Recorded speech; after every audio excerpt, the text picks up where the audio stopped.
Well, these headphones are wacky. They're going in and out. But anyway, hey, how you doing out there? Welcome to another live stream coming to you from Atascadero, California. Today is January 18th, 2024. The other day I wrote a check and I wrote 2022. I'm like, I must have missed a whole year. Anyway, I hope you're doing well. I hope you're not freezing your tushy off there. And we've had that cold spell. But anyway, maybe we can heat things up around here. Oh, yeah. So Wes is with us. Hey, everybody. Hey, is that receiver on down there? No. Okay, turn that on. Turn it on? Yeah. There, you want that on? Yeah. I got all kinds of stuff. We need that on. Turn it up. There you go. That's good. Thank you. Huh. Thank you, thank you, thank you. Do you want me to leave it like that? Yep. Okay. I was thinking I'd like another shot at that tune. That was the West Side of Heaven by song, which I should probably know. And but obviously, I'd like another shot at that.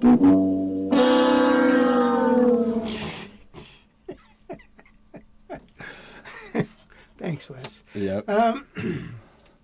So we have a lot to talk about, don't we, Wes? Yeah, we do. Definitely. Yeah. Always. Always got a lot to talk about. Let me try to think of one thing. Well, tell you what.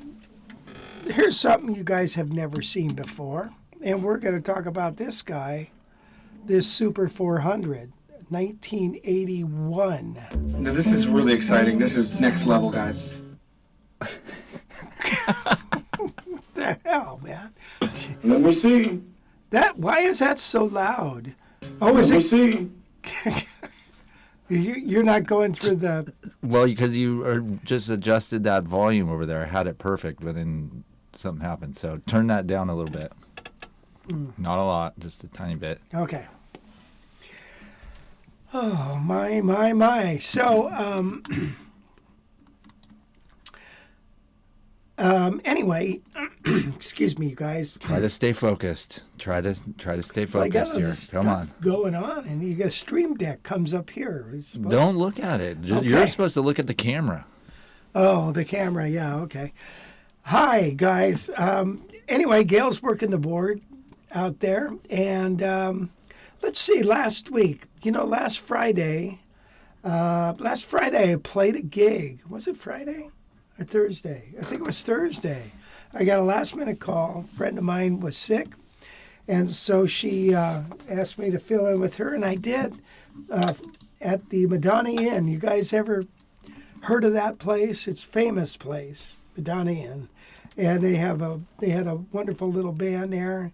I got to play with those guys. Actually, Daryl Voss and Dylan Johnson, the two finest rhythm section guys in the county. Wonderful, fun people. Got to play. And so that was fun. And then took off for San Rafael to the guitar show and spent a weekend there. And two wonderful people, Louis and Susan, put me up there actually, and it was really fun. We had a great time. So anyway, I bought a couple things and I sold a bunch and passed out flyers to the workshop, and or not the workshop, the Guitar Fest, and so that was fun. Yeah. So I will help you out here since you're having obviously a hard time talking here. Thank you. The Central Coast Jazz Guitar Fest is, gosh, it's like 5 weeks away. Oh, good grief. Yeah, it came fast for sure. So get your tickets. They're on the screen, jazzguitarfest.com. And putting up some individual night concert tickets. If there's people in town that want to just come to the concerts, you can do that. But yeah, we're early bird pricing going to end on February 1st. So if you're thinking about coming, buy your ticket before February 1st. Yeah, well, I mean, yeah, if you want a discount. Otherwise, I mean, who doesn't want a discount, right? I don't. Yeah. I want to pay full price all the time. Right, exactly. Yeah. There it is. So Tim Lurch, Bruce Foreman, Tom Rotella, Brad Rebution, Mitch Holder, Dave Becker, Adam Levine, Pat Kelly, Nate Lopez, and Sean McCowan. A splendid time is guaranteed for all. So anyway, why don't we talk about this guitar, Wes? Well, do you have anything else you want to talk about before we jump right into that? Or Well, I don't know. You're supposed to have things to talk about. okay, well, I'm going to tell them what I'm going to talk about. We're going to talk about, well, I already talked about the gig at Madonna Inn, and I talked about the guitar show. By the way, at this guitar show, it's really funny. I saw 4 Super 400s, and I didn't bring this. It's like they're coming out of the trees. What's going on here? Usually it's rare you see one. But a friend. Really are taking Wow. Oh, wow. Okay. Oh, wow. 4 of them? What the hell is that? Four of them? Yes. Wow. Okay. Yeah. Thanks. Wow. What was I going to say? It's going to say, do you want that light on? See that light? Do you want that light on? It doesn't matter. I like Just it. stop being so distracted by everything. Like, What? what's wrong with you right now? Nothing. So you're like a 3-year-old kid. All right, like lighten up. Kylo and Kaysen. Pick on somebody your own size. Wow. Gosh. Okay. Oh, my God, that's funny. Jeez. We'll talk about a kid with a new toy. Jeez. Well, I gotta do something to like keep something happening since you're over there just like Well, can I finish? looking at everything. Can I finish my thought? I was going to talk about the Super 400s, right? Yeah. Okay, and a friend of mine, student friend, his name's Sia, brought his 68 a Super 400. And he also brought a Tal Farlow, and he helped me in the booth since Gail wasn't going to be there. And so he brought him to display. Well, everybody's like looking at this Super 400 and is like, geez. Anyway, he found a person. Somebody came in with another 68. Actually, it was a 66, and he liked it better. And so he actually sold his to somebody else and bought that one. It was quite the transaction. So anyway, you know what I sold there? I sold that Gibson ES 125. I brought it along just to play, and you know, I kind of thought, man, I'm not going to sell this guitar, and then I ended up selling it, or trading it actually for a guitar that I'm going to show. We'll show in a couple of weeks. It's by an independent builder, McCarrahan. McCarrahan. Thank you, McCarrahan. Thank you. Thanks for correcting me. Push a button. All right. Jim never vomits at home. Jeez. That sounded like you. No, never mind. All right, so Bayware area show, by the way, was very well attended. I passed out all these flyers, and we got a lot of people that say they're going to come. We'll see. I also sold the Heritage H550. Excuse me, not a Heritage 150, which I had gotten from a fella on a trade. And that's like a Les Paul guitar, and I thought I'd bring it along. Sold that little that Gretsch. Remember that Gretsch, Wes? I do, yeah. 2622, sold that. I sold a 503 Eastman. So that was good. But I bought a Heritage H550, which we'll be bringing out one of these days. And I bought this. It's a Gibson ES 350 1951. And we're not going to, I just wanted to just tell you about it, but we're not going to feature it too much today. And so anyway, there it is. That's what we did. And now it's getting time to go to the NAMM show and the Orange County show. That's going to happen next week. So no live stream next week, because we'll be at the NAMM show. What a pisser. Actually, what did that say? What a pisser. Hey, why don't you do the show next week? Because I have a surfing competition that I'm going to be shooting all morning. Oh, okay. Yeah. All right. Yep. Or else I would. Definitely. Okay. All right, good. Let's see. I noticed Todd Richmond says, famous Madonna and lots of pink, and that's the truth. It's decked out. You're stepping into the 70s when you walk in that place. Todd also got my airplane references here. The sound bites. And then he said, a jazz fest. What is it? It's a big event with lots of guitars, but that's not important right now. Oh, no. Oh, God, that's funny. Was that Jim Carrey? No, that's Tim Meadows. But here's one for you. Ladies' man? Here's one I got for you. Listen to this one. Joey, you ever hang around the gymnasium? You like movies about gladiators? Yeah. That was like my favorite movie when I was It still is. way too young to watch that movie. So, Yeah. yeah. I always like Great. Leave It to Beaver's mom on there. June Cleaver. Beaver Cleaver, is that a thing out of an operating room?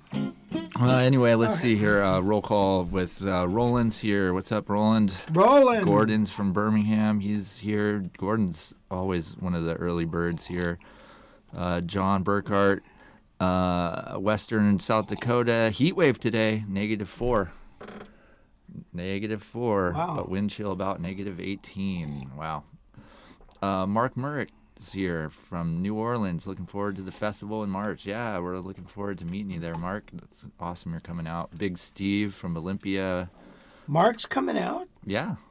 Oh, fantastic. Wow, how awesome. Thanks, Mark. Yeah, Mark's coming. I forget where does he live in New Orleans? Mark? Yeah. I feel like He lives in Tennessee. not Mark Larkins. Oh, Mark who? Mark Murritt. Oh, Mark. No, I Yeah. think he's in Florida. Yeah. Bill Betancourt's Northern California, Rockland near Sacramento. What's up, buddy? We love Sergio Mendez and Brazil 66. Huh. He says, I've been waiting for this week's live stream. That's Really? awesome. Jasper's here from the Netherlands. Lachlan's got his guitar in hand. Tom, what's up, Tom? Tom's the accelerator guy. Tom Oh, and Tom. Lachlan and Mark all Yeah. did the accelerator. Yeah. Tom's in Connecticut. Daryl Queen's from North Carolina. Rick Jenkins. Sonny Albert Lee, Minnesota. That's crazy. I got to go back there and visit my cousin Patty, and we'll hook up back there and play some guitar. Let's see. I don't see any questions, but everyone's now they got a couple comments saying the guitar is distorting. It is? Looks like I picked the wrong week to quit amphetamines. Man. That's distorting? Wow. I doesn't. Well, I even turned the gain down too before the show even started. Yeah, I'm not sure. We gotta spend some time in here before the next show for sure. yeah, well, it's hard to hear what goes out, too, you know? I don't know. Well, yeah, we need to switch things. We need to use OBS. It's way better. What are we using now? Streamlabs? Yeah, I always thought they were the same. They're not, I guess. Huh? kinda. Streamlabs is like uses OBS but wraps it in their package. Oh. And so you can't do you can only do what Streamlabs allows you to do on OBS, you know, as opposed to just using OBS yourself and having access to all this different stuff. So yeah. Anyway, stream talk there. Way to talk. Don let's see. says he doesn't hear any distortion. Yeah. Hey, Don, what's happening? Anyway, Calvin Wong's in Hawaii. Kim's here. 15 years ago, I bought a Super 400 replica made by Triggs. Great. Well, he was a builder for Gibson. I purchased 175 Greco. Super 400. Fantastic. I'll tell you what about the Super 400 is, you know, a lot of people think, oh, God, it's so big and stuff. And it is. There's no doubt about it. If you hold it like I'm holding it now, it's really nice because the neck is like, boom, right here. And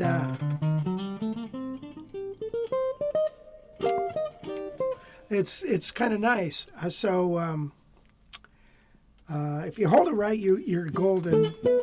You know what I mean? Let's talk about this guitar, shall we, Wes? Sure. Yeah, do it. Oh, okay, good. Let's Okay, do it. so I Let's do got it. this guitar, 1981 Gibson Super 400, blonde, in really beautiful shape. Now, zoom in on those pickups, would you, Wes? The pickup are being corroded and by the gassed off Pick pit guard, yeah, and you can see the screw is right here. The screw is is corroded. So I've got a question for you guys out there. Should I replace those pickup covers or leave them? Now the thing about a gassing off of the pick guard, somehow you got to do something about it. So I've been talking with people. Some people say just shoot it with some lacquer or acrylic, some kind of acrylic to seal it up so it doesn't ruin the rest of the guitar, but it'll end up cracking itself. Or should I go ahead and get a replica made, you think? Or I could, you could wrap it, take it off when you put it in the case. Put it somewhere else. Don't leave it in the case. Put it back on when you want to play it, which is kind of cumbersome. Or at least put a cloth over it when you put it away in the case. So I'm kind of undecided. Now on this particular guitar, I kind of wanted to switch the pickup ring around or actually get a different one, but I don't think I will.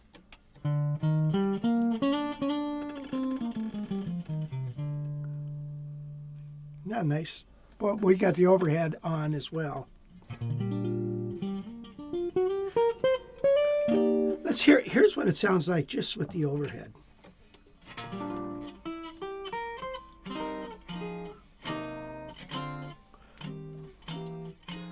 Very mid-rangey. There's both of them. Play a little more with it, just the acoustic.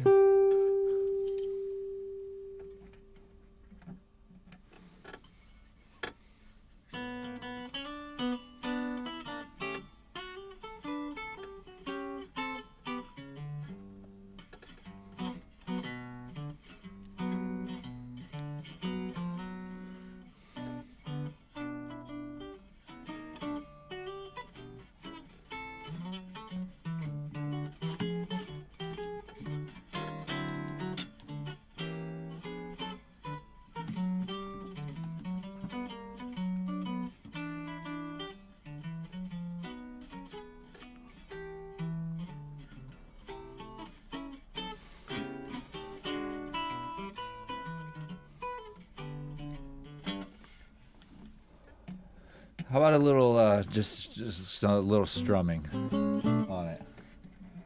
I could just acoustic. Yeah, just want to hear it a little more. Let me get out a strumming pick. Or like some comping or something, I don't know.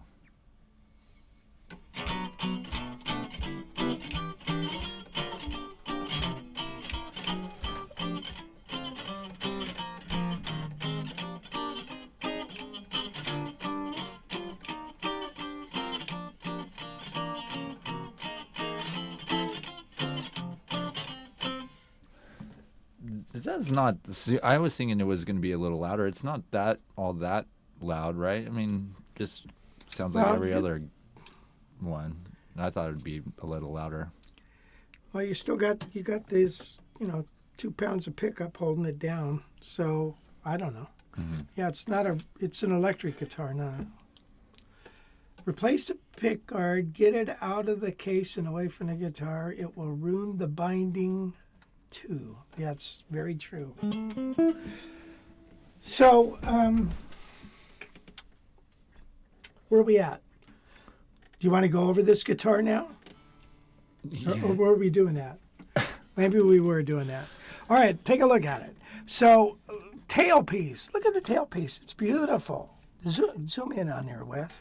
Look at that tailpiece. Beautiful shape. Yeah, you're right, Rob. I need to get this, out of get that pick guard off of there. And let me turn it over, Wes. You can get the back of that headstock. So this has the volute on it, and it's also got the tuner. Don't let Bruce Foreman see this. So it's got the volute there, which is an extra piece of wood, the way they carve it, just so when you knock the damn thing over, you're not going to have a headstock repair. Neck is in beautiful shape. The guitar did not have a strap button, and I put that on. You've got carved sides and back. Beautiful sides.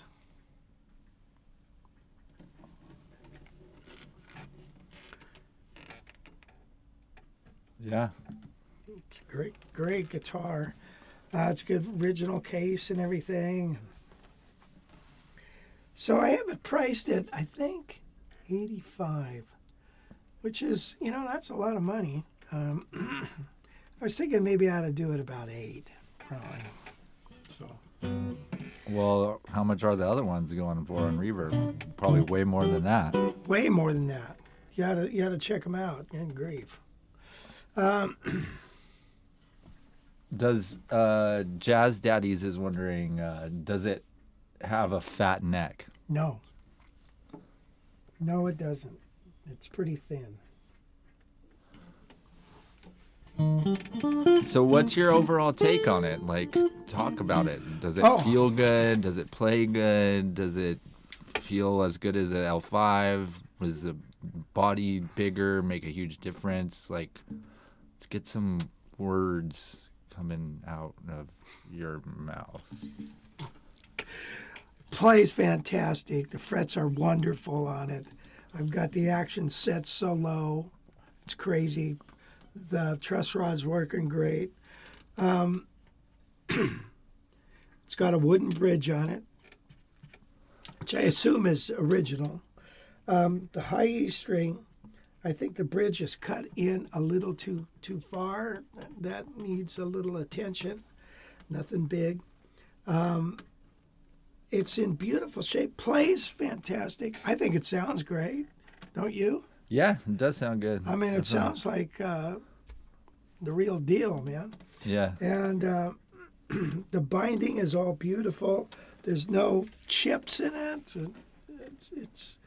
It's crazy how nice it is. Like I said, it's an 81.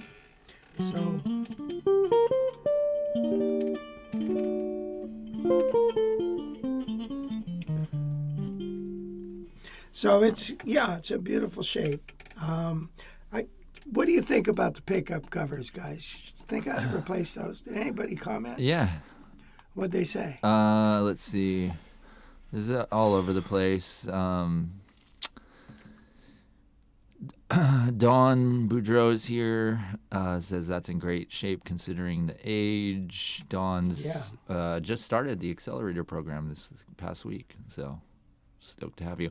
Mark Cleary says, get a new pick guard and get it off the guitar now. I am a repair person. I know all about this. And yes, get covers.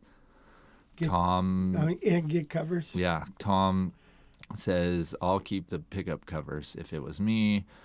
Gordon says, don't replace. I've got corroded covers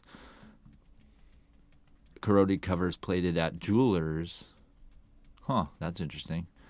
What, they were replated at a jewelry store? Is that what he said? Yeah, I have a friend that's a jeweler that could replate things, but it does. You can buy replacement covers from Gibson. Mark R says that is the most beautiful guitar he's ever seen. Your Super 400 is the most beautiful guitar he's ever seen. Wow. Yeah. I love it. I love it. It is a gorgeous guitar. Well, we love Sergio Mendez says keep the pickup covers, replace the pick guard. Dr. Cool says leave them. Rob says replace the pick guard, get it out of the case and away from the guitar. It will ruin the binding too. That's right. You're absolutely right about that, Rob. Let's see. Mark followed up, says a new guard will be about $200-$250. A few sources. I make them but cannot do it as cheap as some are selling on eBay. Mark gave me a tip. Thanks, Mark. Appreciate that. Anderson says, is that Super 400 laminate top or carved top? Carved top. Jasper's wondering, will Eastman ever build something like the Super 400? Well, they did. They had the Super Eagle. I don't know if they're going to do That's it. Heritage. Oh, Eastman, he said. oh, Eastman. Yeah. They do. No, I didn't. Yeah, The 910 is the 17, right? Is yeah, the, yeah. All that they I got. doubt it. I Yeah. doubt it. They're going to do that. You know, it's a limited market. They're going into the rock thing, man. So you know. Right. Roland says, leave the pickups as is, replace original pick guard, but keep it for the future. Hi, Rich. What on the road again? What is the realistic ballpark figure for a Gibson Tal Farlow, one of the newer ones? Gee, probably 55, something like that. Yeah. I know of this. Like I said, one of our friend was going to sell one, so I could put you in touch with him if you want. Dawn asked, how do you think it compares to his Super Eagle? Wow, that's a good question. Boy, I don't know. I like that Super Eagle. I thought that thing was sweet. So Yeah. yeah, you know they're comparable. You know, I don't think any one's better than the other. Let's see. But this does say Gibson. Martin That's about it. Martin says, hello, could you play Footprints? Yeah, I don't want to play that right now. I'm sorry. Mike Tinsley, who's also in the Accelerator. Michael, Hey, what's Mike, happening? how's it going, man? Jerry, he said it shows character, which I agree with that. I mean, the pickup covers. Yeah, the tarnished pickup covers. I mean, they still are shiny. Yeah, half of them. Yeah, and it's just in that little corner, so it still kind of looks. It looks like something a company would try to do to make it look vintage. You know what I mean? Like aged. Yeah. Here's our new aged thing, you know, and it's like got a little tarnished thing in the corner. Yeah. That's what it looks like. Jerry Boynton says, just send him the guitar and then you won't have to worry about it. Oh, that's a great idea. Thank you, man. Good one, Jerry. Gordon says, my 1974 guitar hasn't gas, but it's always on the hanger or stand. Don't have it in a case of death. Yeah, that is. It's a coffin. It's a case of death. It's not a guitar case. It's a coffin. So I'm going to coin that phrase. Tom asked, Rich, did you say that you bought a 550 at a recent show and also that you bought a 550? What did you buy at that show? A 550. Yeah. Not as nice as yours. As a matter of fact, it's got a cracked, a repaired headstock on it. And that's another thing, let me pose this question to you. Okay, there was a guy there, a wonderful man, Dennis, wonderful guy.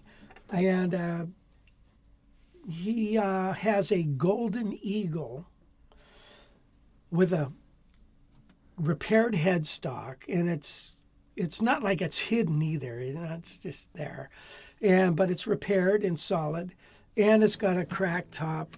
Plus, it's been played a lot. A lot of tarnish on the guitar. The tuners are tarnished. I mean, it's been played. Would anybody be interested in that? I'm curious. He offered to sell it to me, and I just thought about it, and I thought, I almost bought it, and I thought,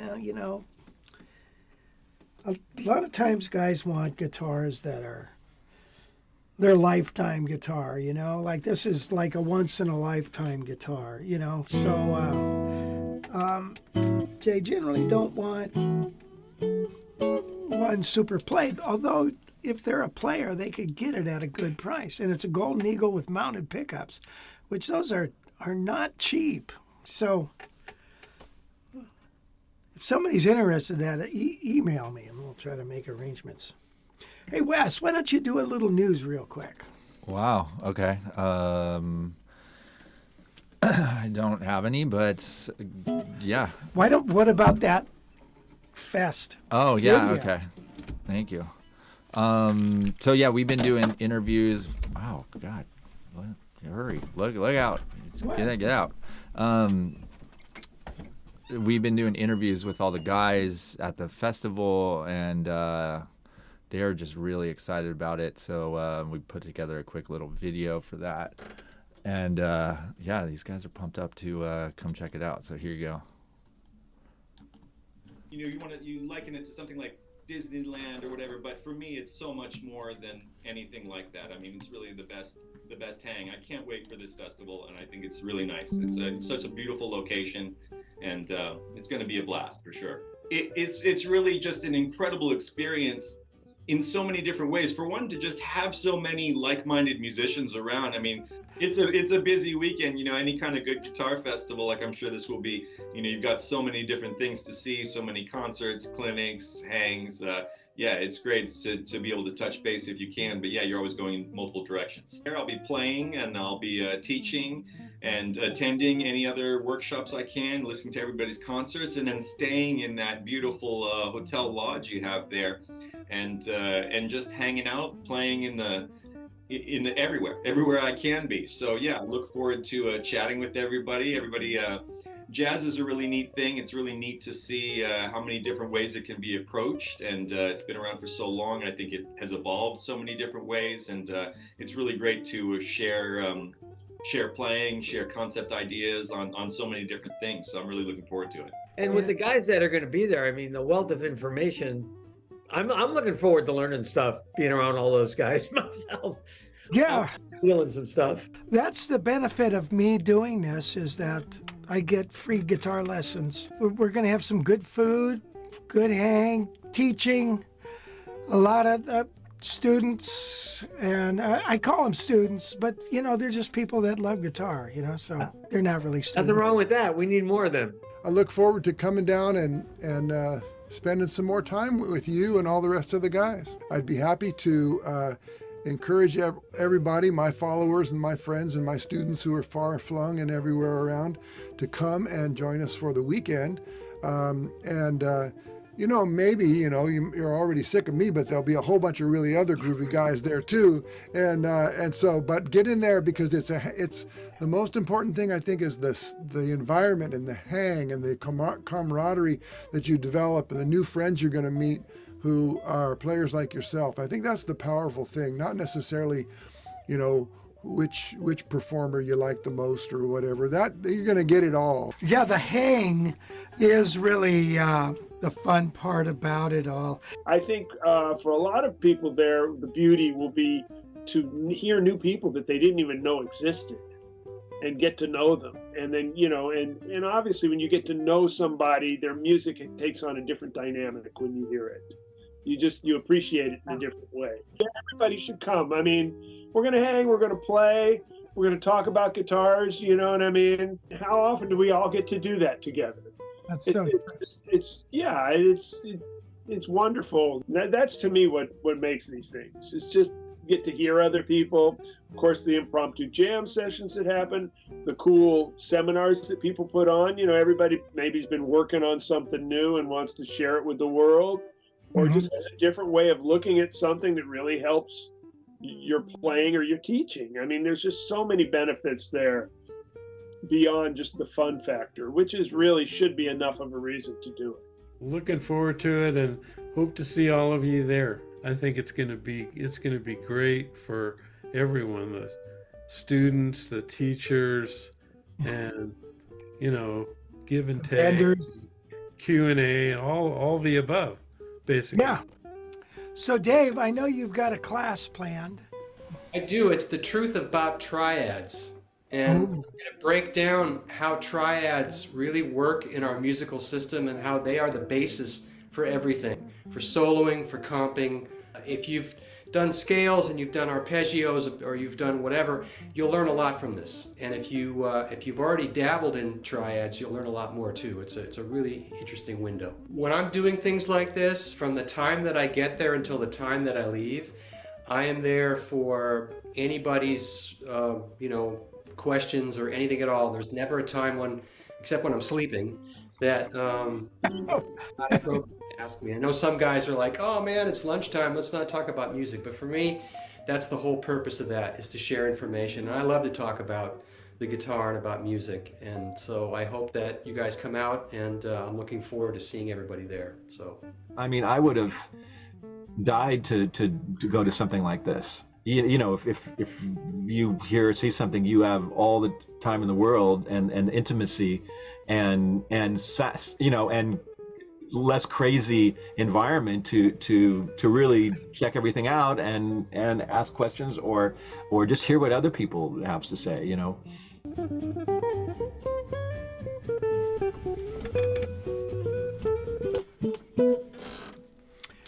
Yeah, so it's gonna be a good time for sure. Everyone's looking forward to meeting students and chatting guitar and hanging out, and yeah, so. Wasn't that a nice job on that video? Nice job, Wes. Thank you. Wow, that's cool. Yeah. Yeah, go, Wes. By the way, when I woke up this morning at 7, he was already here working on stuff. It's like, jeez, man. Yeah. So if you're inclined, give Wes a tip.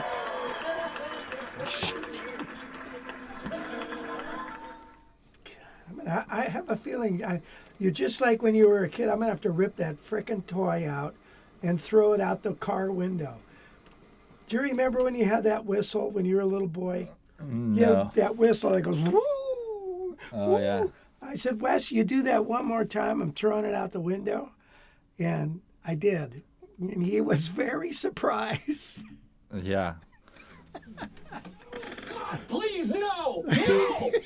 No! I'd throw that son of a gun out the window. And what about your toys? You and Natalie would never, you go to pick up your toys. You had all these Legos and little people all over the room. Yeah, when you went crazy and threw them all out the window that one that's time. right. I brought in a rake and raked them up and put a shovel on, opened the window, took the screen off, and threw them outside. That's it. I've had it with this dump. Our pits heads are falling off.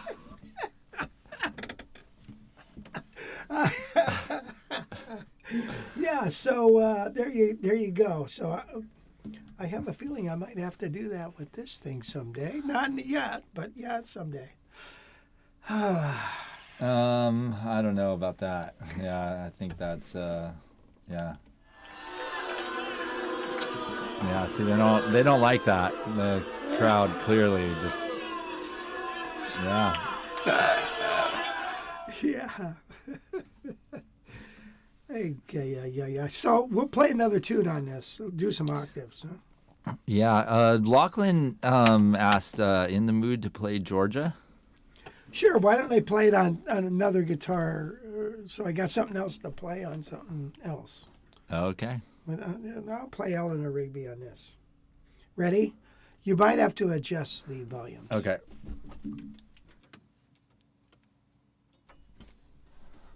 Oh gosh, here we go. I got.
Thank you.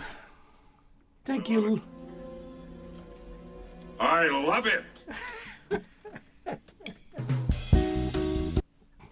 What's that smell? Oh, that would be me.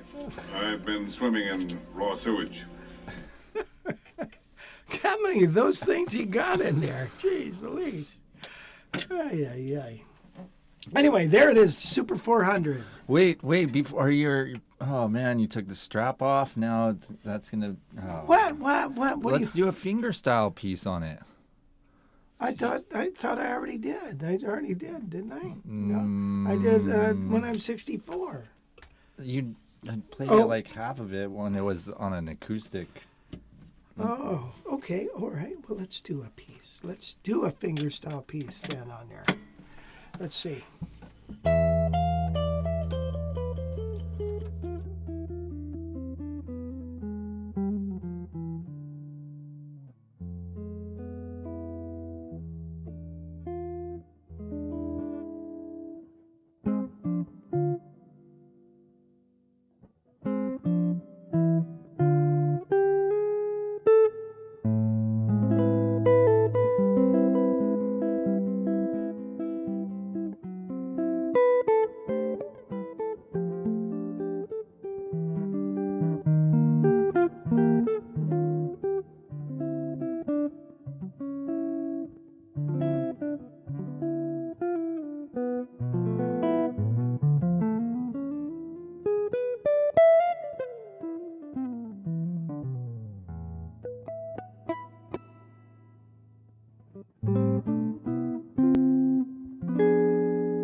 I'll take you some. Wow. Oh, wow. Okay. Oh, wow. Ay. All right. So what else about that guitar? Like, what's the neck? What's the scale length? What's the nut width? What's... Okay, 11/16, scale length 25.5. This is on the thinner side. It's not a baseball bat. 5-piece neck, which you can see here. Is that the nut width that you like there? Yes. 11/16 is the nut width I like. I'm also inclined to even go a little lower, just to a 9/16, but I don't know. So anyway, yeah.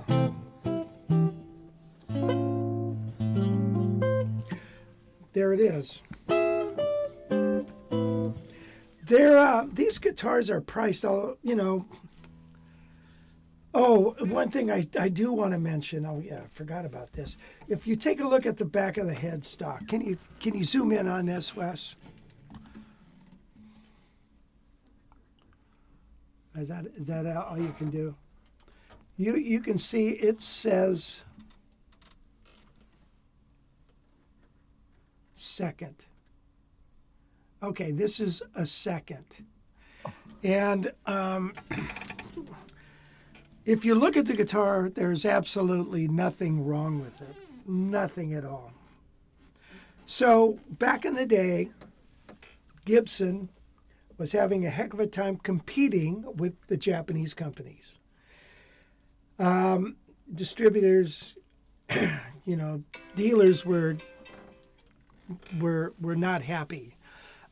Gibsons were so expensive, and people were buying up the other ones, the Japanese lawsuit things and stuff. So what they decided to do is to stamp second on some of their guitars so they could let them go cheaper to their dealers, and so give the dealer a break, and they could compete a little more. Now you got a choice. You could buy let's say an L5 copy Ibanez for X amount of dollars, but for a few hundred more, you could get a Gibson. Without the second, you're talking a couple more thousand. So, it was a way so Gibson could be competitive. And that's the story I've heard. And I remember I called a friend of mine once when I bought my 347 is a second, and I called him and said, "Hey man, I do not see why this guitar is a second. I don't get it." He gave me the spiel. So yeah, I've heard that spiel from many people, and but believe it or not, it's a great way for a company to, like Gibson, to survive through all that, because they weren't moving. Those guitars weren't moving. Dealers were upset, and if you're a dealer for Gibson, you shell out a lot of money to buy a lot of their guitars. And so, and now the Japanese are coming in with all these other guitars and priced so cheap. So that's the deal. It is a second. It says a second on it. Whether it affects the resale on that, I guess it would have some impact because it originally sold cheaper, but I don't see it. So anyway. Got it. Got a great comment here from KO. Hi from Shell Beach. Shell Beach? No way. Yeah, and nice sound bites. So. I love it. Yeah, I love it. Thanks, KO. That's funny. That's funny. Oh, no. That sounds like a Ghostbusters. That's Tim Meadows. That doesn't sound like Tim Meadows. That is Tim Meadows for sure. Oh, no. Tim Meadows was Lady Man, right? Funny. Yeah. That sounds like Jim Carrey. Well, whatever. Here's Jim Carrey. That's it. I've had it with this dump. Our pets' heads are falling off. Yeah. Anyway, there's Richard Bishop. Let's see. I'm going to get through some of these comments, but before you put that away, start thinking about a song that you could play maybe just a little bit of right now on that, and then we'll switch it over to the Kenny Burrell and play the same song. Do you want it with a track or without? Track. I think, yeah, a track. Definitely. Track. Yeah. Just a little bit of the song. Yeah, just enough to get a little taste of it. And but I wanted to, Richard Bishop, I had gotten here early, and he said he was a postman for 20 years. He's not impressed by me getting here at 7 a.m. But I got up at 4:30, like I did. Yeah, I actually got up at 5:30, but 4:30. I'm trying to get back. There was a time last year, man. Most of last year, I woke up at 4 a.m. Really? I just can't seem to get back there. Still riding the post-holiday blues. What time do you go to bed? Like 9. 9. Yeah. Anyway, Tom said, beautiful Eleanor Rigby, Rich, on Elvis's 68 TV special. Was it Scotty Moore's Super 400 that Elvis borrowed to play? I don't think that was Scotty Moore's. It looked very much like the one you're playing. Yeah, his was Sunburst, I think. Yeah. Don would know that. Don Boudreau. Yeah, yeah. He's an Elvis expert. So, and Telaroo, it's a 1981 there, Super 400, 1981. Mm-hmm. Yeah. Let's see. Danielle said, with 18-inch archtops, I usually think I'm going to hear some old-style chunk rhythm playing. Do you hear that? That's the reason they built these, right? Is so it could be louder in a big band. But, this is like, it's got pickups, so, I don't need that chunk. We could do a chunk. Let's do a tune then. Okay, cool. I'm just going to try to, do you have it ready? Yeah. Let's see. You know me, I'm Johnny on the spot. Yeah, okay.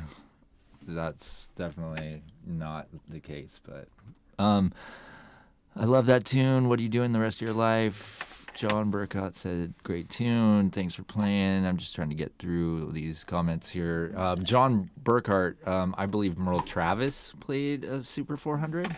I think it was an L5 with P90s. It was reissued by D'Angelico on that.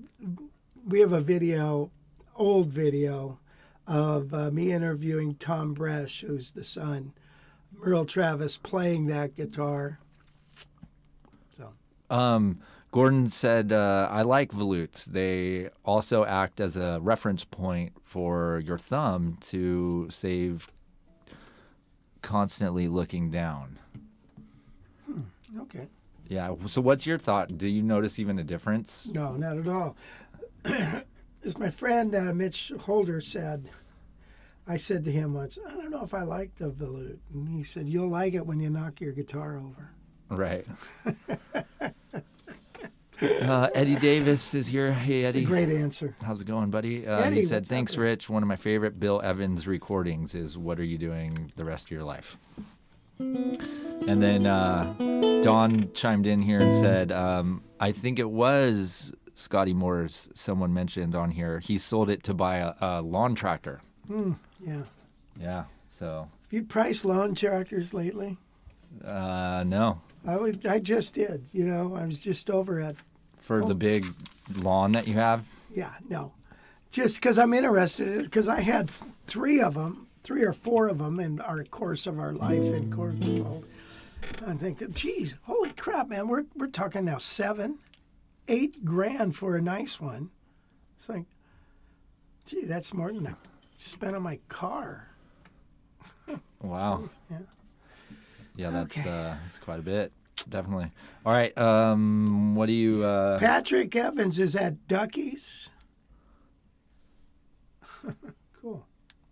All right, here's All of Me. Ready? Sure. You, I have to adjust.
Awesome. All right, yeah, let's off. bust out that other one. Yeah.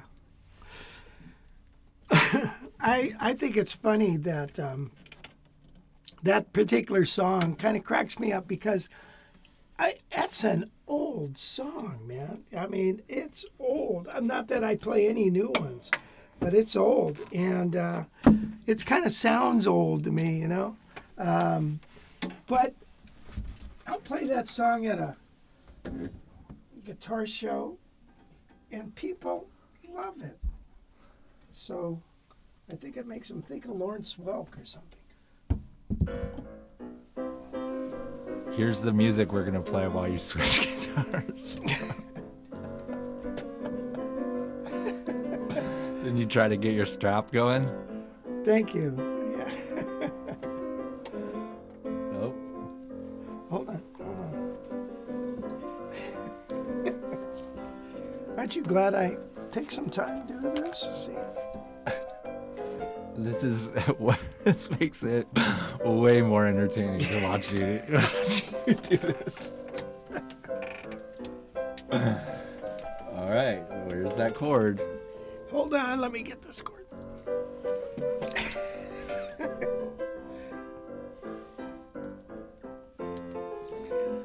Okay, let's see. Let me put this in there. All right, there we go. I got it still tuned. Okay, perfect.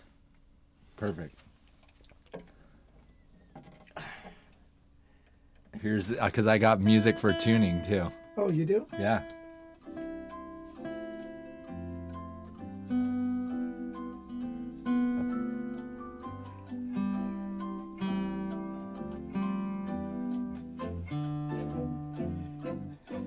You got 30 seconds to tune, so you got 10 more seconds. Really? Oh. Yeah, it's like you got to get it done. Oh. Thank you for just joining us. Welcome to Jeopardy. Final Jeopardy. All right, so a quick spiel on this thing. Well, this is the Kenny Burrell. This is the Kenny Burrell version. This is like a Super 400, kind of. It's got the cutaway, though. In other words, it's 18-inch. The Super Eagle is like the Super 400. This is the Kenny Burrell. The neck, if you notice, the neck is, usually these go in. There's a space there for the body, but this, if you can see, the neck goes all the way up to the pickup. I don't understand that. So, whoops. Oh. So I don't know. Anyway, this has a different pickup. It's got a Rendell Wall pickup, which is pretty much a Schaller pickup modified by Howard Rendell Wall out of Heritage Guitars, which I like those pickups. And it's 18-inch as well. Yep. And 18. it's, what's the scale length? Exactly the same, 25 and a half. Nut width? 1/11/16.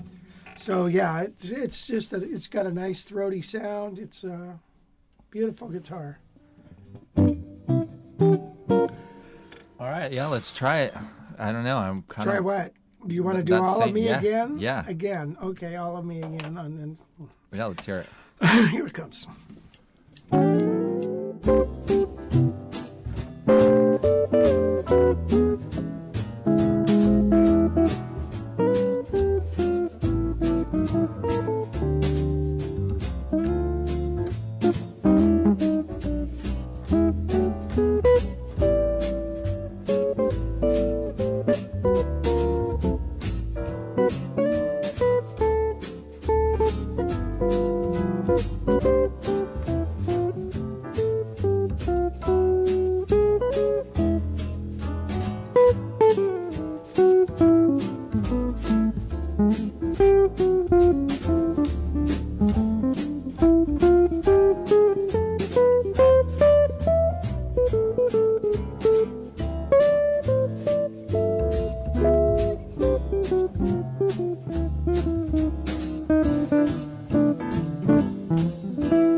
So yeah, Mark Cleary said, to me it sounds a bit more acoustic in output, which makes sense. It has only one pickup, but more bite from the top.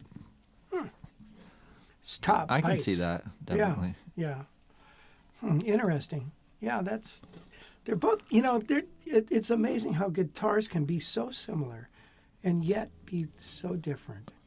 So I don't know what to say. He said Heritage made their guitars with neck in full contact with body at Dovatai. Dovetail? No. With body at Dovetail. Okay, yeah. Missing the L there. Same concept that is used on a Johnny Smith guitar. They took up that way of building. Yeah. And Interesting. Johnny Smith has a steeper neck angle, generally speaking, as well. So if you notice that it's got more down pressure on the bridge too. Yeah, I don't know which one did you think sounded better? Boy, I don't know. This sounds. I like this, and I like that. I don't know. I think I like. I don't know. I like this. I like that too. Yeah. They just sound different. There's not one's better than the other. Do you really think? I mean, I guess it depends on your. I personally think that the Super 400 sounds better. You serious? Yeah. Really? But well, that's just you. like you said, it's more bitey and like that. The Really? Super 400 is a smoother sound to me. Oh yeah. Well, I could see that actually. Yeah, just. Yeah. Yeah. Grover Sheffield said, just curious, do you build your own tracks? Band in a box, baby. You got to type in the right chords and all that good stuff. So you can take as little as time to do it, and as you could spend a day building a track and putting punches in and all that good stuff. But no. Yeah. So yeah, I don't know. I think that it's the Super 400's a little just smoother and not so woody, maybe like Mark was saying. Yeah. Just more. They both sound good, obviously, but yeah. Do you know the Italian guitarist Matteo? No, I don't. Let's see. You guys want to do a lesson? We didn't do one last week. We should do it and get it over with. Oh, God, please, no! No! No!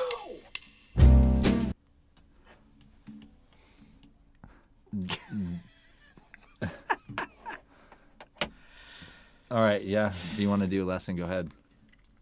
Now, this is really exciting. This is next level, guys.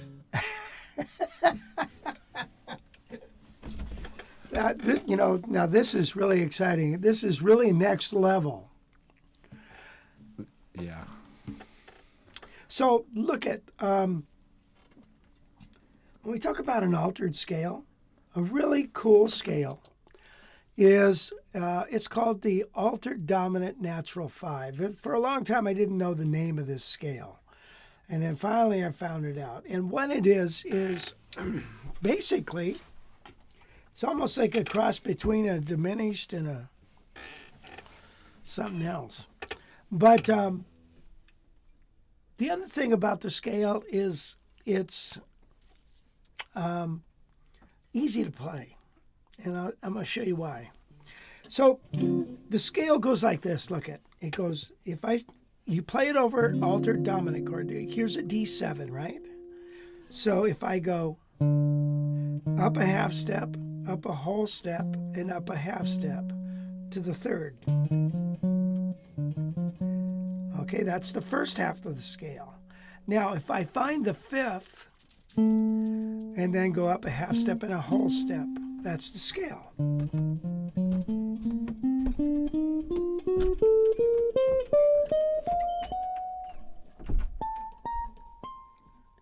So the scale is very easy when you think about it to learn to play. Again, up, starting on the root, half step, whole step. Find the fifth, half step, whole step.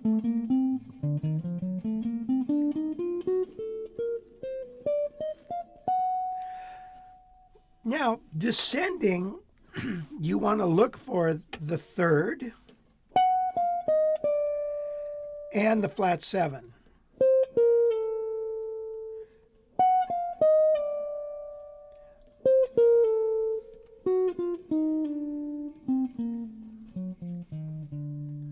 Flat seven. Okay, isn't that a nice sound? So,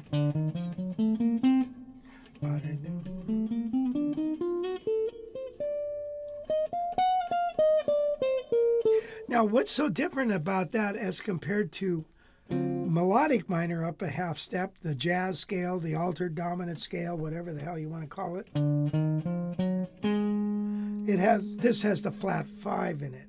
The flat 5 is the most dissonant sound.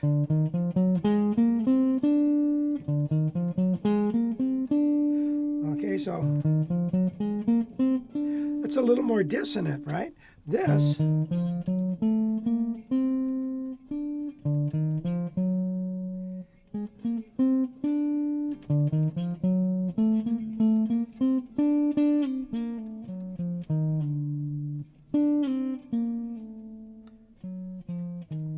you notice we have a skip of a minor third. When I go, now I'm going up to the the fifth of the chord. So that's a skip of a minor third. So we're not playing the G here. We're not doing that but a dominant chord is going to resolve to a G, probably a D7 altered.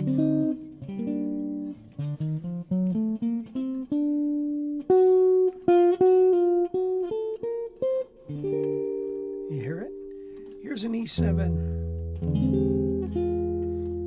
Here's my E. And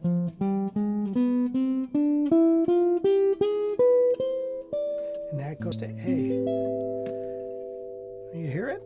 So this altered dominant natural minor scale really should be a scale you should explore. And I learned to play it starting on all of the scale degrees of the scale. So if I'm starting on the flat 7, I'm going to go like this for D7. Learn to play it on the... By the way, the scale gives you the flat 9, the sharp 9, the third, the fifth, the sharp 5th, the flat 7. So I learned to play the scale starting on every degree.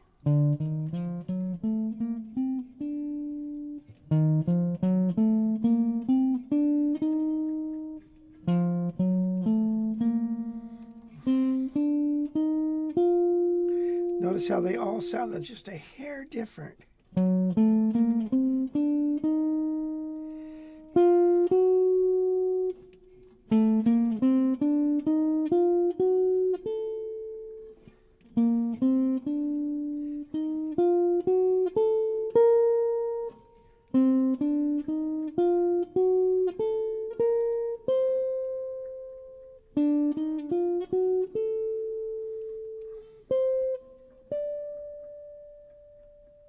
Okay, there it is. There's the scale.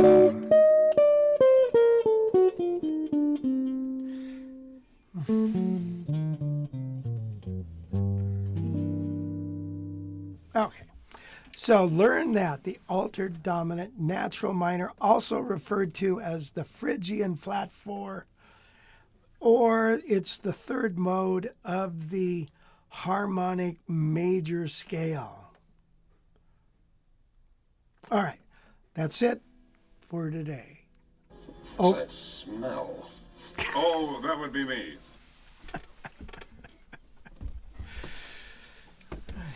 The body depth of this is 3 inches. The body depth of the Super 400 is 3 3/8, something like that. Somebody asked that. Nice. Sweet. Yeah. All right. Well, we got some other things to do here.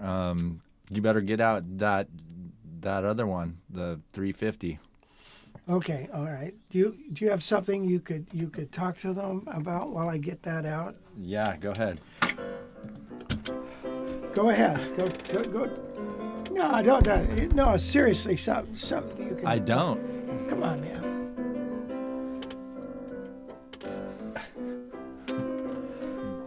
This is gonna make you hurry up.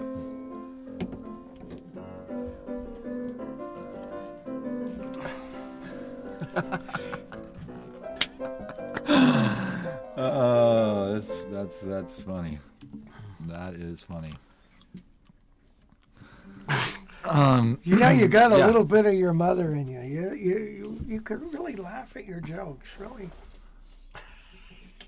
Oh, yeah, that's because my jokes are actually funny. That's the reason why you can't laugh at your own jokes, because you know deep down they're just not. They're not funny at all. Yeah, the only thing I got to talk about is, which reminds me, Seth Waddington is here. Oh, Seth, what's up? Yeah, so Seth and Dawn both started the accelerator program this week, and they're wanting to get some new stuff under the belt and learn jazz at a fast pace. And so we are going to have some openings for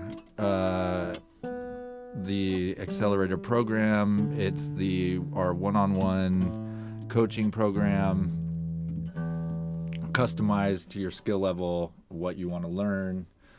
It's 10 to 12 weeks usually, and we meet with you twice a week, and we figure out what your goals are, and we'll put you on a quick path to get there. So that is what the program is, and it's worked well for quite a lot of people. We've been doing it for, over 6 months now, and it's been a big success for sure. So we keep talking. We're encouraging people to sign up, and if you're wanting to learn jazz and you need to ask questions and you're sick of poking around YouTube and all of those things, then this is the path that you want to go. Oh God.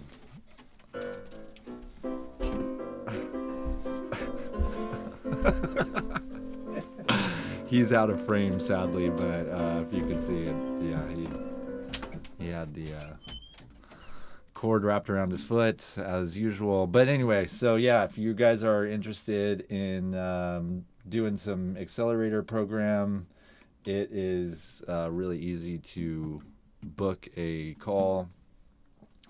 And we meet with you, we talk with you about what your goals are, we talk about how much knowledge you have, how much theory you know, how good your chops are, where your gaps are in your technique, all those types of things, and then we figure out kind of a path for you. He customizes a curriculum for you, and walks you through it for 10 to 12 weeks. And it's really, there's a lot of accountability involved, because you got a lesson twice a week. You do one on a Monday, Tuesday, show up on a Thursday, Friday. You don't want to, oh my good God. Wow. Oh, sorry. That was quite the entrance there. Oh, yeah, really. Man. Anyway, so. This place is getting, Well, yeah, I mean, at least you got we got some space back there. The final frontier. That's it. I've had it with this dump. Our kids' heads are falling off. But yeah, anyways, if you're interested in the accelerator, jump on a Zoom call, and we'll chat with you. Me and him will both be on the call, and we'll talk about it and see if you're a good fit. All skill levels. I mean, not unless you're just first starting out, but if you got some musical knowledge and you can play blues and you can play rock and you want to play jazz, then we can get you to a place where you want to play jazz. Is that accurate? Yes, sir. No. Yes, sir. That's it. That's it. No. God, please, no! No! No! Well, the reason we want.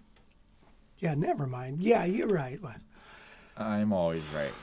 Let's just be real. So.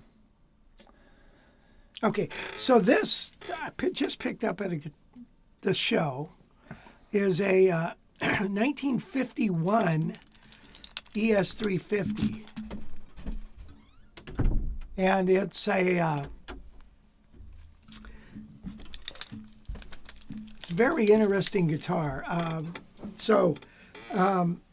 It's there's much debate on this that when I was there, if this has been refinished.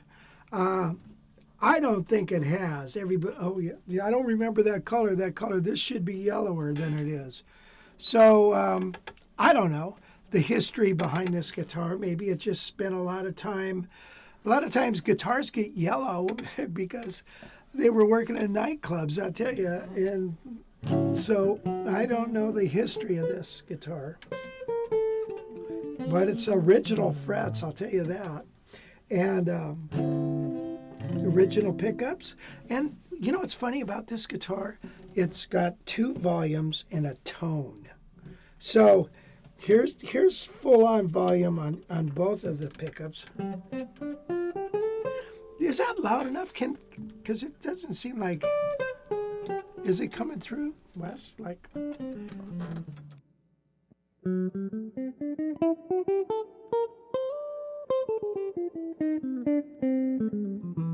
And so here, let me back this off. Here, you want to kill that mic again.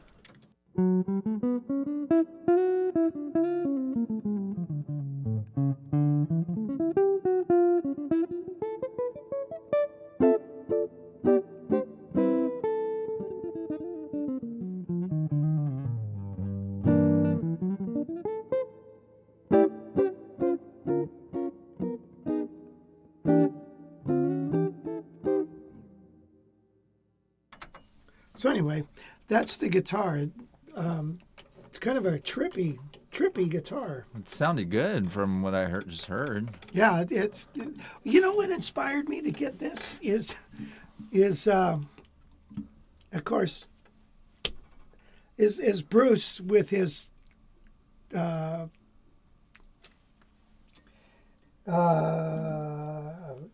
what's his name? Barney Kessel guitar. Yeah, of course, his has a Charlie Christian pickup, but I don't know. Tal Farlow played one of these, and so when I got it, it was strung with lights and for blues. Now this tailpiece is not original, so to me, this is like an L5 tailpiece off of a Japanese lawsuit guitar. As you can see, it's got the top buster on there where you can back that off, and looks like it's backed off most of the way. And so anyway, now the guitar, if you look right here on it, you can see that there's something going on where they shot it differently. I think this looks like it's a separate piece of wood, but it's not. It looks like where it was masked off. And then it's had a neck reset. And as a matter of fact, it's had a truss rod replaced. So the neck, it's got a huge truss rod on it. I've never seen anything like it. It's got a big fat truss rod with a 7/16 nut on it. And when I first look at it, I think, oh no, what the heck? And then I was talking to a couple other guys, and they said, well, that's great. I mean, neck ain't going anywhere. That rod can do a lot of work. So it's got original tuners, original pickups. It's got the original bridge. Yeah, this is not original, but it's old. It's all tarnished and what have you. But it's a pretty cool sounding guitar. Here's your tone.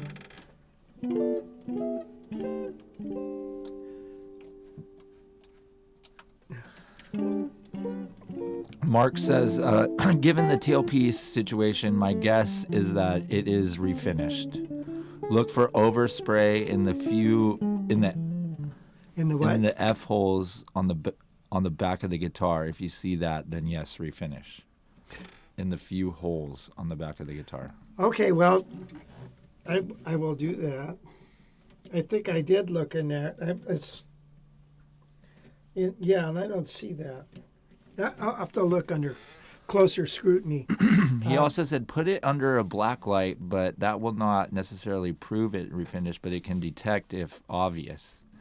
Yeah, that's a lot of people have said that, and I don't have a black light. I need to buy one. But anyway, this guitar, since it's kind of got a different history, you know. When I was looking at some of these, and they have the regular old swinging tailpiece, and I think to myself, a lot of times those tailpieces broke, you know, and and they put this on, or they might have just said, well, I want that L5 kind of looking tailpiece on there. So anyway. What does that original one look like on there? If you find when I've looked at 350s, I've seen a couple different ones. So I'm thinking it's the kind that's, you know, it's kind of like this, and it's got three things, like a 175. Or, wow, maybe you can look on Reverb and you'll be able to find something. But let's just hear the guitar. Why don't we just hear it? Okay. Right? Here you go. Let me play with a tune, okay? That's the tailpiece you're talking about, right? Well, that's for a 350T. Mm. Yeah, and that's different. So keep looking. Not just find like ES 350s, 1950s. I mean, it's 1951. It's same age as me. And then one thing I did notice that it's got a cracked nut, so I need to fix that nut there. Like this? Yeah, that's one of them. Yeah. Now see, that guitar there has had the pickups replaced, the P90s replaced. Mm-hmm. Try something else there. Yeah, that's probably more closer to it. Yeah, but that's gold, isn't it? I don't remember these being gold. Yeah. You know, you're talking about a guitar that's 73 years old or 2 years old. So a lot of shit's gone down in its lifetime. But I don't know. In a moment of weakness, I bought it, and I think I'll sell it. I don't know if somebody really wants it, but I got a pretty good buy on it, so I think I'm going to sell it for around $6. You know, so. Well, that's a pretty good deal considering the price on this one. Look at, yeah, no kidding, yeah. Huh. The guy mean, got all it. of these are. They're all up there, aren't they? Here's one. 19th, same year, right? What do they want for that? 65. Yeah. Yeah. So. So you want to play a tune on that, or? Yeah, let me figure out a tune to play.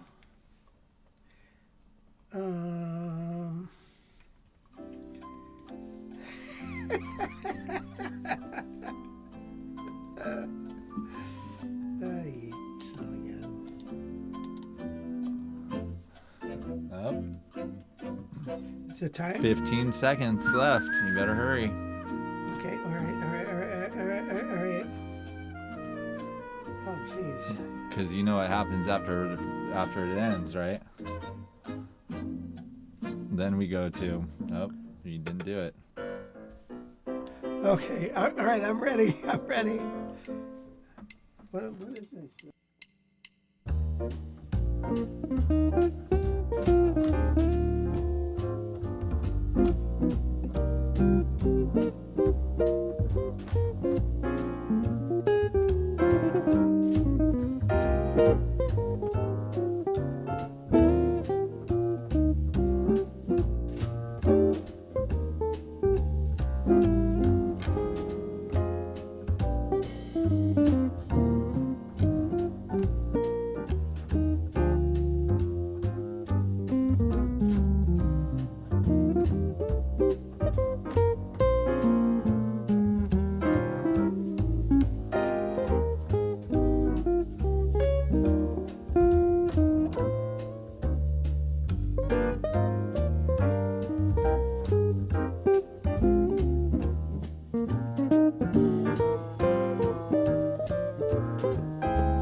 You really outdid yourself. Wow. Oh, wow. Okay.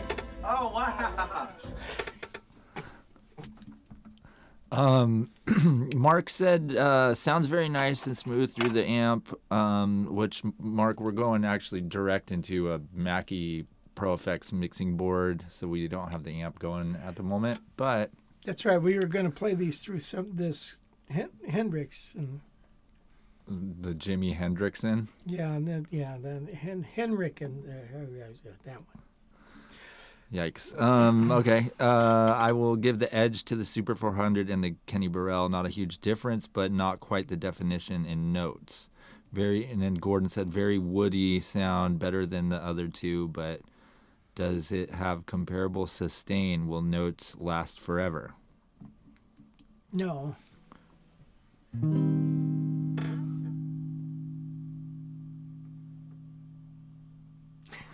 Yes. Yeah, love your responses. Richard Bishop is one of my favorite viewers on here because he's playing along. He's moving back and forth between his bass and his guitar and playing along with you as you kind of go, which is kind of cool. Really? Yeah.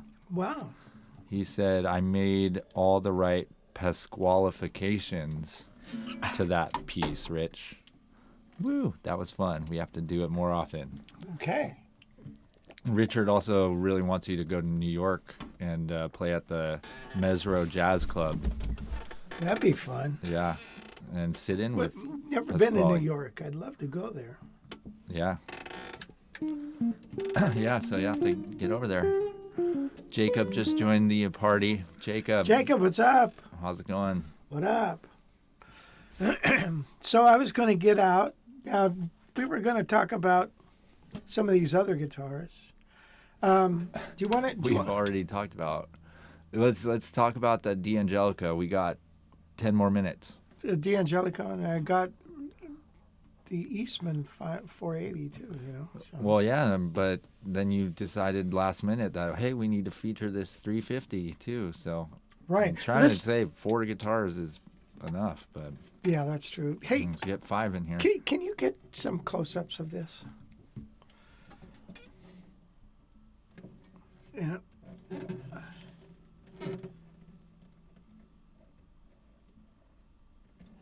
It really is nice. I don't know what else to say. It's somebody's taking good care of this thing. Back of the neck here.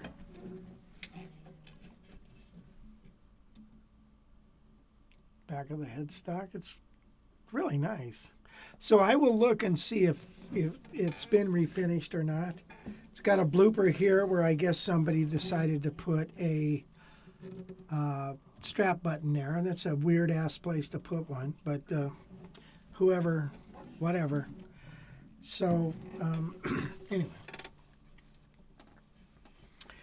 John Smith asked, Rich, how many guitars do you actually own? Not that many, maybe 2.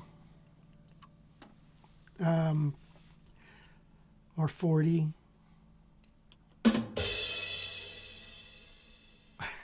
I don't know. It depends on, I got some guitars that are just, I like that Ibanez, that white Ibanez, I got. Yeah. The Roadstar. I've had that sitting around for decades. I never play it. It's what I used to play when I was doing casuals many years ago, and I had a 335, and I didn't like that. Got rid of it. It's a 68 335. Didn't like it. And of course, if you look at the prices of them now, you're like. And had I known what I know now, I would have had the thing refretted. That's why I didn't like it. All right, what are we going to do? Let's plug that D'Angelico into the amp. Okay. I got it. Can you unplug this cord out of the mixer? Okay. Uh-oh.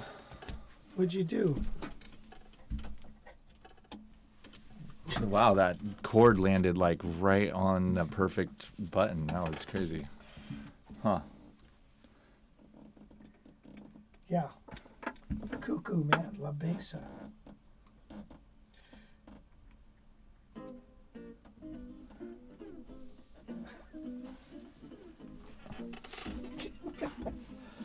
That sounds familiar. Well, we need something to listen to while you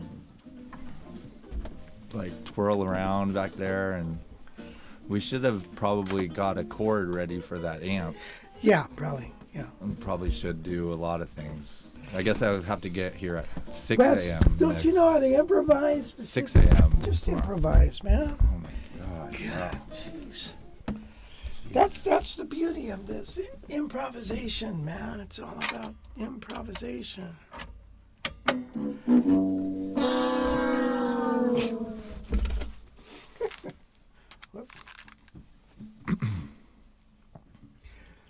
So anyway, this D'Angelico, we featured it last week.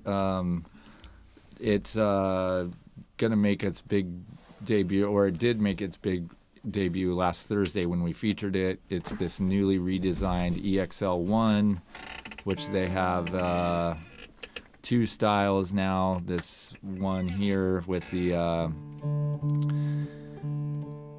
it's got a Rhythm Chief pickup in it, but then the one we got, there's also a version with a floating pickup. We got the version with the set pickup.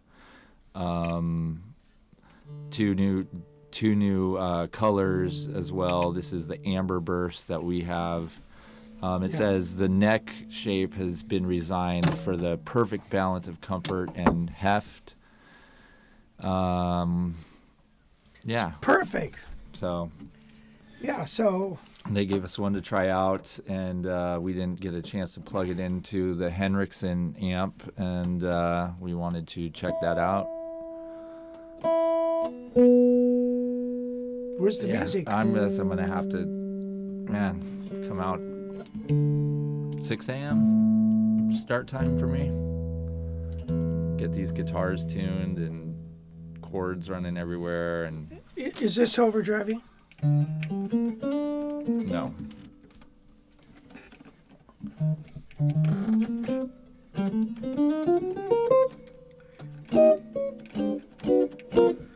Yeah. Now we're talking. You want to play a tune? Or just play a little fingerstyle something, or just something chord melody or something that we can just hear. So we got it on the the overhead mic right now.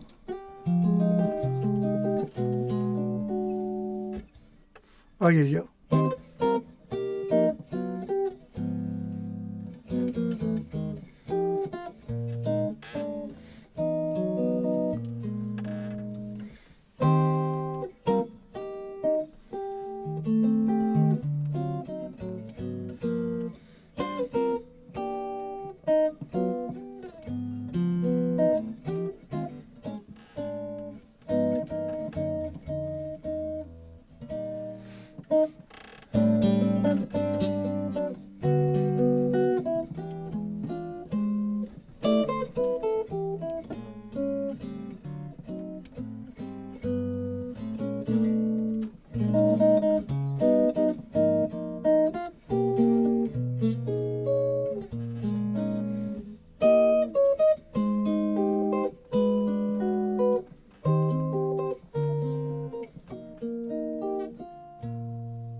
All right, I'm gonna switch it to, and then here's the mic on the amp.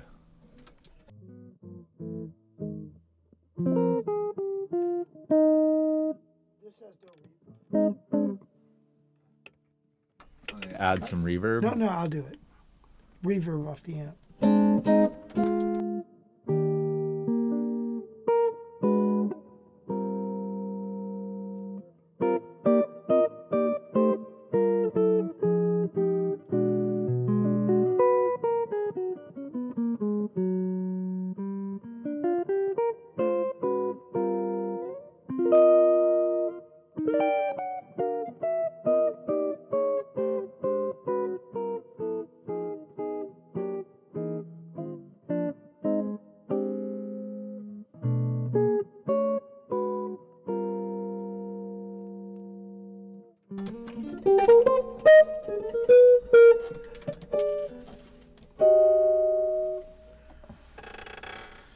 Okay. Yeah, let's hear it with the track.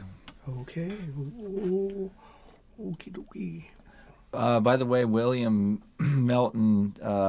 William. Here, and Hi, William. he just got his 775 shipped in like negative 15-degree weather, sitting outside. No, just kidding. But he did bring it in before he opened the box. He was like, I want to get it into room temperature. And Yeah, good. yeah, so he did that. But he said earlier that he played it for 8 straight hours. Oh, really? Yeah. So I'm guessing he likes it. I'll tell you, William's going to be somebody someday. He did say, I got a question, Wes. How does that D'Angelico compare to it in his 775? Seriously? Yeah, seriously. Why would I just? Am I just making that up? Well, 775 is a very special guitar. And, it's bigger body depth, smaller scale. I think this is 25.5, isn't it? 775 is a guitar you'll have forever. This is, these are nice, don't get me wrong. But I certainly wouldn't sell a 775 to buy one of these. It's just the way it is. Want to play it? Here it comes. Yep.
Yeah.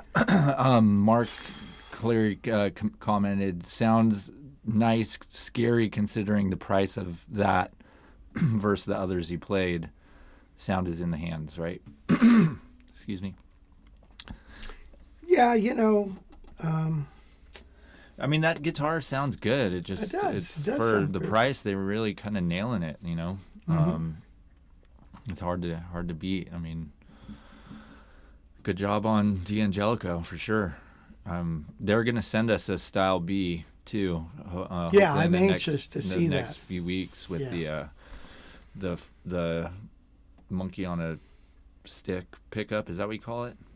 Monkey on a stick. Monkey on a tree. Monkey in a tree. Remember Monkey on a Stick? That was no, you were too young. Yeah. Yeah. Get There's- me the lowdown on Eastman Thin Lines 335. Which is the best model to get? The 59.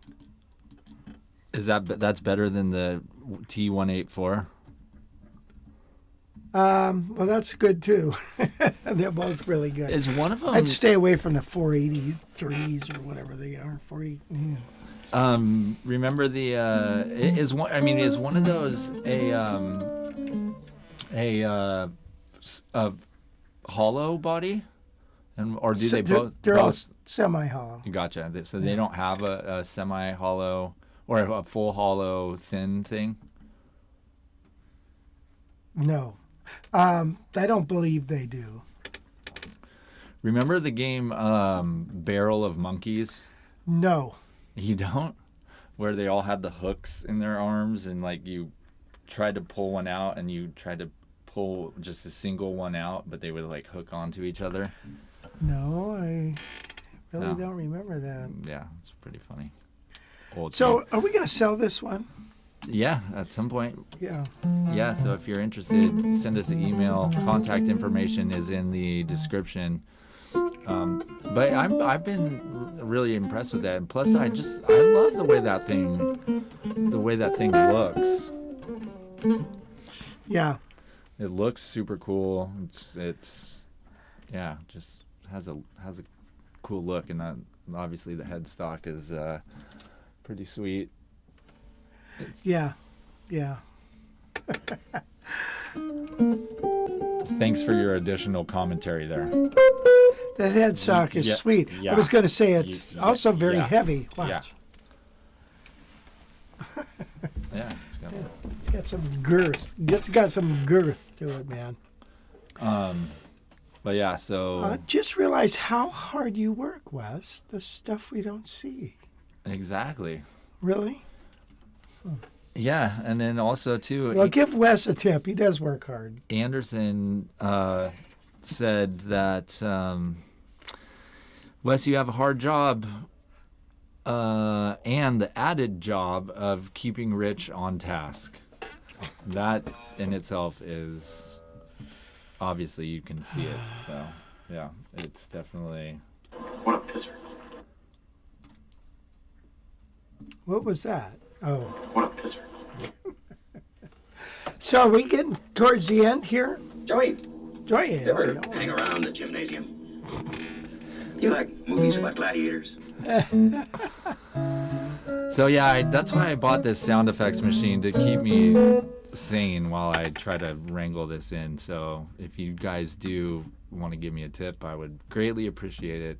Because yeah, I was here really early this morning, and apparently I need to get here even earlier. So. Oh, you're not going to come in and tune my guitars. You don't even say that. You're not going to do that. Don't give me a break. Okay. Yeah. Oh, yeah. I've noticed. God there are forbid some you nice do it. I do it when I take them out. I didn't this morning, no. Huh. A great way. Jim never vomits at home. I've noticed there are very nice DIY jazz box guitars that are very affordable. A great way to have control on the varnish of your guitar. Interesting. Yeah, that has a lot to do with the sound, the varnish. This is a poly. So, whatever. It's got a nice sound, though. Yeah, it does. It's really... Yeah. So why don't we sign off here? It's almost time. We're 10 after. We've been on doing this thing for a while now. Next week, no live stream, going to the NAMM show. But the week after that, I'll have the H550 going. I'm going to might have this artist award going, and we'll see what happens at the Orange County Vintage Guitar Show. See what interesting mess we can get ourselves into. Now, this is really exciting. This is next level, guys.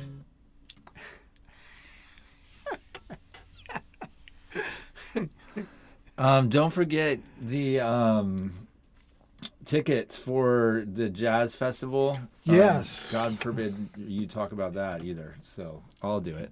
Okay. Good.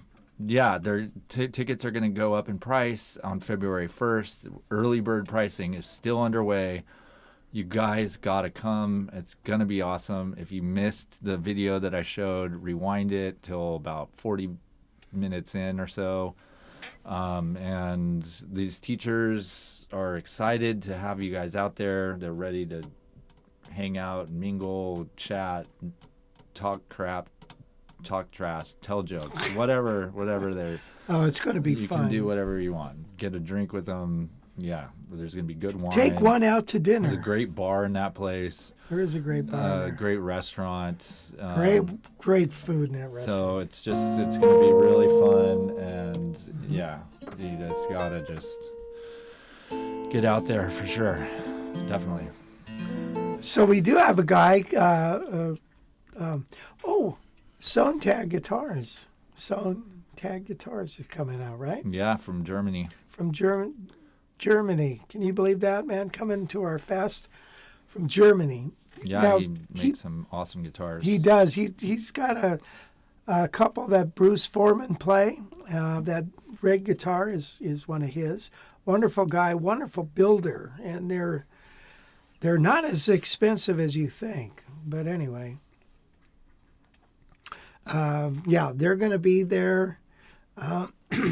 Bill Silverman with his Eldorado straps is going to be there. Eastman. Who else? LHT guitars, which we're hoping to get one of those in the next few weeks to show with the super cool artistic designs. Just super sweet. Yeah, they're going to be there. And also, remember, we're going to have a table where for all the artists will have all their wares, and they will probably be hanging out at that table just wanting to talk to people. So it's great. Yeah, take a teacher out to dinner to have his undivided attention. And that's so true. So dinner time. Oh, no. Oh, God, that's funny.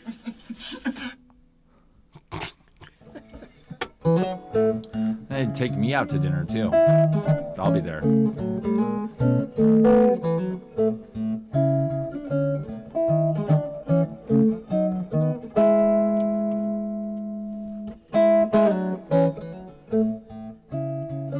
Well, thank you guys for joining us.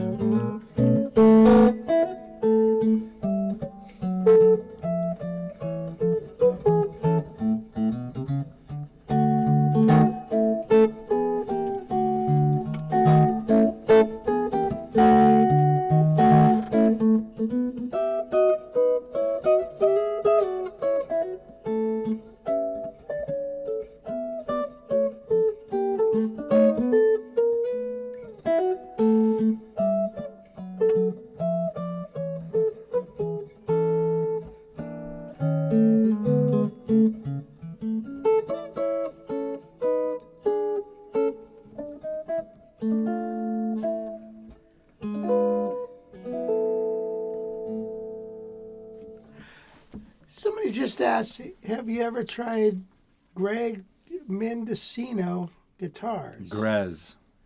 Grez Mendocino. Maybe we ought to look them up. Well, Danielle mentioned that yesterday or last week, and I did look them up, and I did send them an email to see what they're all about. They haven't gotten back to me, but I'll email them again. Because Okay. that's what I do. When people tell me stuff, I take action, and I do it. So, yeah. Yay! Okay, guys. Thank you, Gail, for working the board. And thank you, Wes. And come back again for another live stream in 2 weeks. Got a lot to talk about. We'll see you then, guys.